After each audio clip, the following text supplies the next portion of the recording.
OK, pour la troisième démonstration, la démonstration 1.6, on est à l'extérieur pour vous montrer la relation entre la pression et la quantité de gaz.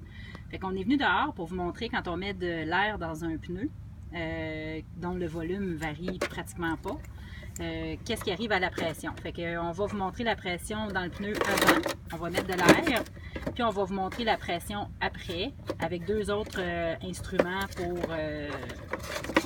juste pour la comparaison. Les données vont être en PSI, donc ça c'est des livres par pouce carré. Ça va être assez bruyant, fait que vous allez voir des images, puis on va revenir après. C'est parti. La pression, en passant à l'extérieur, il fait présentement 18 degrés. La pression atmosphérique, c'est 101,8. Notez ça sur votre feuille.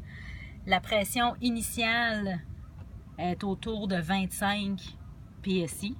Là, on va le partir, puis vous allez voir qu'est-ce qui arrive à la pression quand on ajoute de l'air.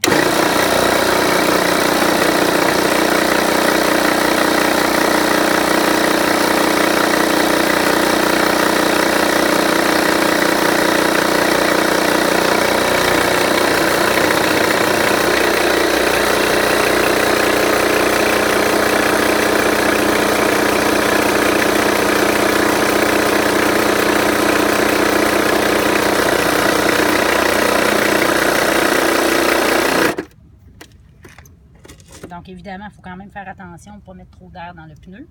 Fait que là, ça a augmenté à presque 30 PSI. Fait que là, on va utiliser un autre instrument qui va nous permettre de lire si le premier était correct.